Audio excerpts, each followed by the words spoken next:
welcome to this week's video blog, and we've got quite a lot to discuss.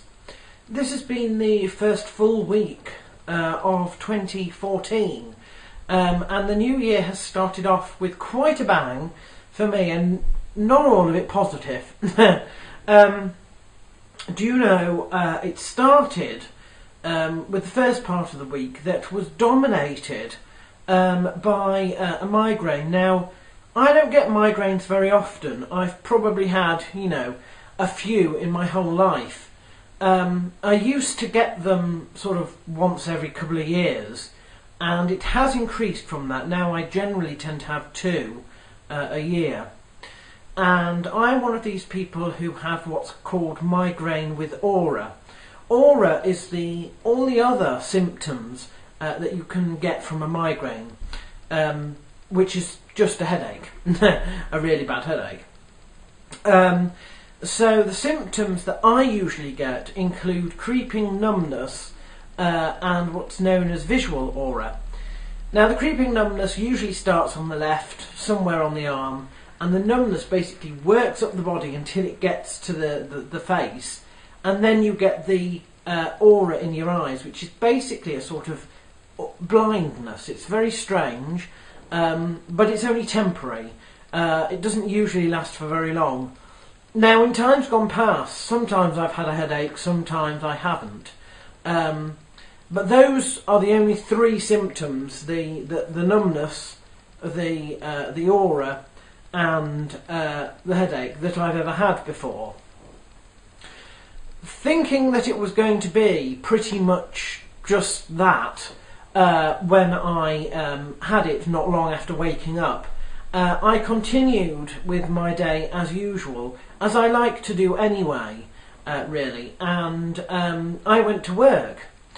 Unfortunately, and I don't know what triggered it, and I don't know whether walking to work when it was dark with all the cars, that have sort of the bright lights, and that, I have to say, that sort of does me head in a little bit anyway, had a hand in carrying it on. I don't know, but I had a lot more symptoms than usual. I went on to have confused speech, which was very strange, when I knew what I wanted to say, but it wasn't coming out properly. That, I think, was the most frightening point of it, and of course I'd forgotten to take my pill for my medication for my anxiety, so that didn't help either.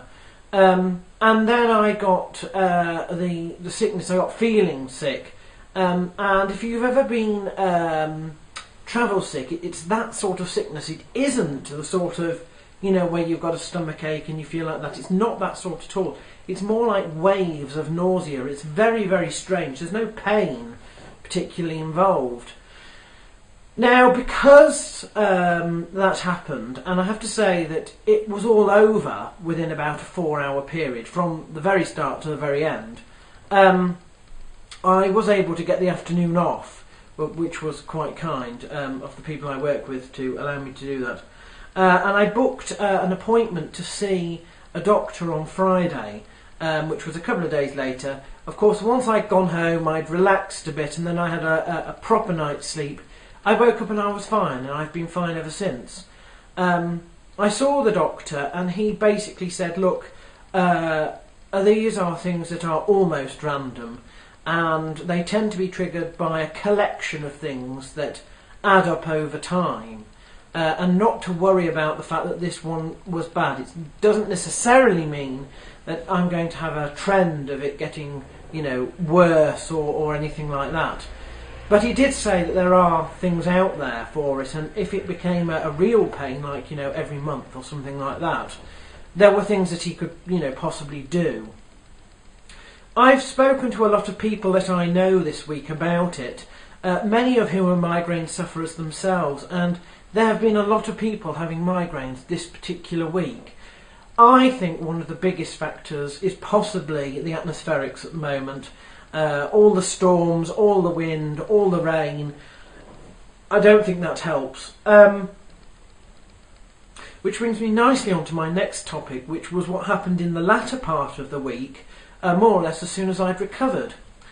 One of my neighbours, who happens to work with me as well, and she lives basically at the bottom of my garden, has a much better view of my roof over the back part of my house than I do, particularly as at this time of year I only get to see it on a weekend or a Saturday afternoon, as I leave for work while it's dark, and by the time I get home it's also dark. And she told me that one of my tiles had slipped on the roof. It's come off and it's lying sort of halfway down the roof. We think it's one that's actually running along the apex, and it's basically quite a large one. I want to get it fixed for several reasons. Firstly, the longer you leave it unprotected, the more the weather gets in, the more the damage happens, and the more you eventually have to pay later. Secondly, that tile is loose. It's now flapping around there, and with any sort of heavy wind or rain or the snow that we're due next week, that tile could come down and potentially cause a bit of an accident if it slips off and lands on my head or something like that. Thirdly, I'm trying to reduce the cost by getting it sorted out as quickly as possible in the hope that it's not too bad. I was able to get the information of a local roofer which helped somebody else out that I know, so word of mouth is good. They were supposed to be quite reasonable in terms of price, and I phoned them to find that their phone number has changed, and by the time I got their correct phone number it was too late to phone and they were just leaving an answering machine. So I emailed them and I got a response, and they said they would try and come round and have a look at it either yesterday or today. Now, I haven't heard anything back from them yesterday, and the tile hasn't moved or anything like that, so I assume that they didn't come yesterday. It's just about to start getting dark today and they haven't come yet. If I don't hear anything from them tonight, I shall have to email again. Thankfully my parents are sort of trying to find other people as well, because we want to get this sorted out as quickly as possible. So I couldn't even see the tile for the first night. I went out there after my neighbour told me, and I looked for it with my torch, and I couldn't see anything because the back slopes away so quickly that you're not at a proper angle to do it. However, you can actually see it from the car park. It's very strange. It's all about angles. The car park is lower down, but so much further away that you can actually see over it. So that's an ongoing thing which I hope will be sorted out next week. The other thing I'm trying to sort out is my mortgage. As you know, we moved in here almost 2 years ago, and we were on a 2-year fixed contract mortgage. That, by my estimate, means that it's coming to an end in about 2 or 3 weeks' time. I have expected to have had some indication from the bank that I'm with that we needed to renegotiate, and I'm looking not to move really. I don't care so long as it's another fixed rate around about what I'm paying now. I don't mind, and that the fixed rate is longer because I can't keep doing this every 2 years. What did annoy me though was that I went into the bank this week at lunchtime to book an appointment to see somebody, and they basically told me, oh no, you have to do it all online, you don't need to speak to anyone. So I went back to try and do it online and found that I can't, and that even the wording online is that you ought to go and make sure it's okay with somebody in the branch. The problem with this is that now it'll be Monday before I get to go in there again, and I'm pretty sure that if I push a bit harder this time I can probably get an appointment. But that appointment is going to be for the following Monday, more or less. One would assume that's the only day I have off, and they very rarely have you're able to see somebody exactly on the same day. Which is a real annoyance to me, because it pushes this yet another week further on when I want to get these things sorted out. I'm surprised and quite shocked that they haven't written to me about this, to be honest. And I don't want to find myself in a situation where the terms have come to an end and suddenly I'm paying a stupid amount on variable while we get this all sorted out. I don't want that. I want it to be sorted out So that's something else that I've got to do and try and apply myself on Monday to getting that done. So the next 2 weeks look to be crucial in terms of longevity with finances, I think, and making sure that the roof is sorted out, and that mortgage is sort of redone, or whatever you do to extend it, basically.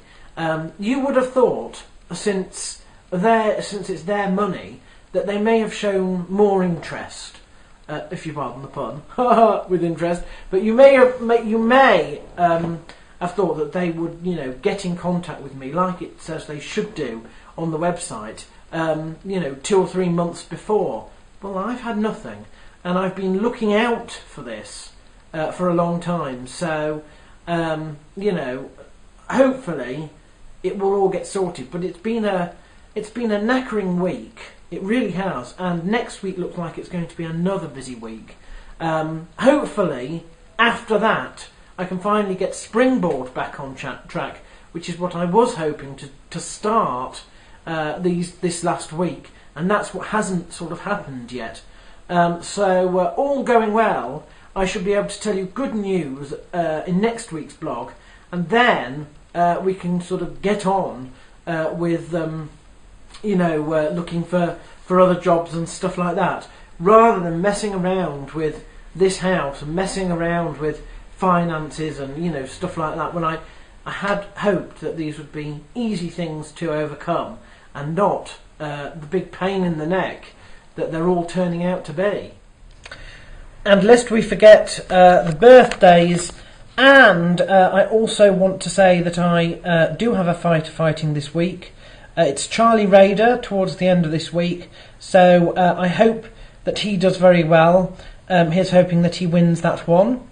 The birthdays for this week then are as follows: Andrew Craig, Ephraim Escudero, Tyler Stinson, Ryan McGiven, Neil Grove, Matt Maynard, Lillian, and Matt Ewan. So there's quite a reasonable amount of birthdays this week.